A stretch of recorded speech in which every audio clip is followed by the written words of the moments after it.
መጽሐፈ ኢዮብ ምዕራፍ 19 ኢዮብም መለሰ እንዲህም አለ፣ ነፍሴን የምትነዘንዙ በቃልስ የምታደቁኝ እስከ መቼ ነው?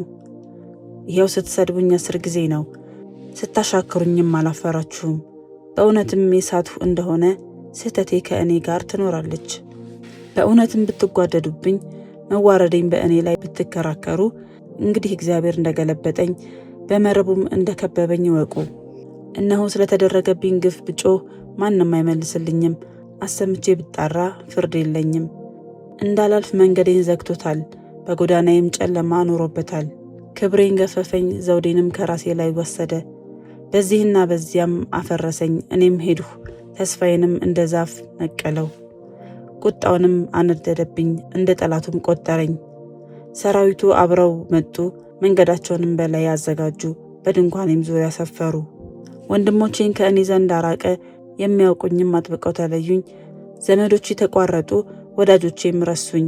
ቤተሰቦቼና ሴት ባሪያዎቼ እንደ መጻተኛ ቆጠሩኝ፣ በዓይናቸውም እንደ እንግዳ ሆንሁ። ባሪያዬን ብጠራ በአፌም ባቆላምጥ አይመልስልኝም። ሚስቴ እስትንፋሴን ጠላች፣ የእናቴም ማኅፀን ልጆች ልመናዬን ጠሉ። ሕፃናቶች እንኳን አጠቁኝ፣ ብነሳም በእኔ ላይ ይናገራሉ።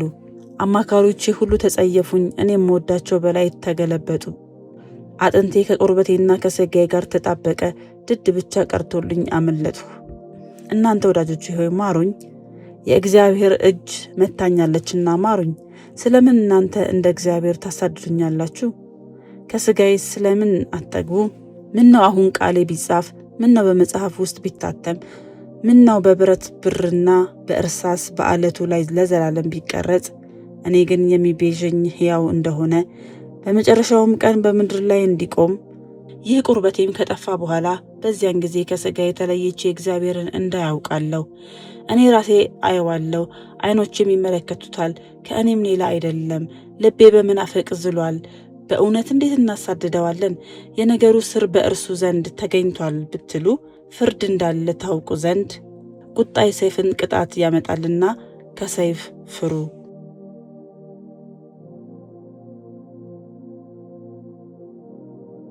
መጽሐፈ ኢዮብ ምዕራፍ 20 ነአማታዊው ሶፋር መለሰ እንዲህም አለ፣ ስለዚህ በውስጤ ስላለው ችኮላ ሐሳቤ ትመልስልኛለች።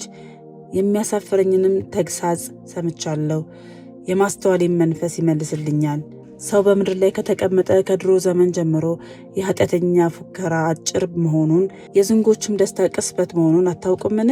ከፍታው ወደ ሰማይ ቢወጣ ራሱም እስከ ደመና ቢደርስ እንደ ፋንድያ ለዘላለም ይጠፋል። ያዩትም ወዴት ነው ይላሉ። እንደ ሕልም ይበራል፣ እርሱም አይገኝም።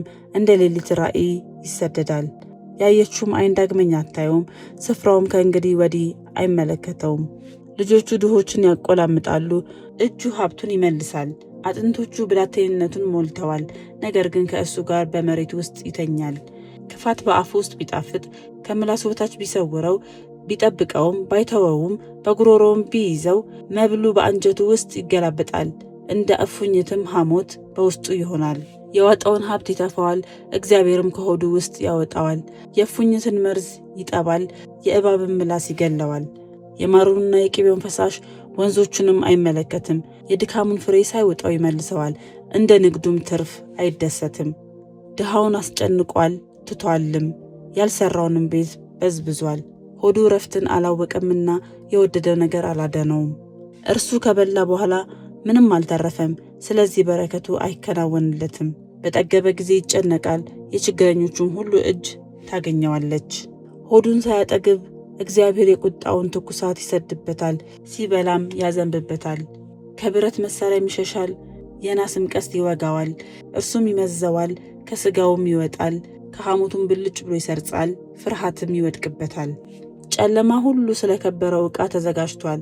በሰው አፍ እፍ የማትባል እሳት ትበለዋለች። በድንኳን ውስጥ የቀረው ይጨነቅባታል። ሰማይ ኃጢአቱን ይገልጥበታል፣ ምድርም ታነሳበታለች። የቤቱን ባለጠግነት ይሄዳል፣ በቁጣውም ቀን እንደ ፈሳሽ ውሃ ያልፋል። ከእግዚአብሔር ዘንድ የበደለኛ ሰው ዕድል ፈንታ፣ ከእግዚአብሔርም የተመደበ ርስቱ ይህ ነው። መጽሐፈ ኢዮብ ምዕራፍ 21 ኢዮብም መለሰ እንዲህም አለ፣ ስሙ፣ ቃሌን ስሙ፣ ይህም መጽናናታችሁ ይሁን። እናገር ዘንድ ተውኝ፣ ከተናገርኩም በኋላ ተሳለቁ።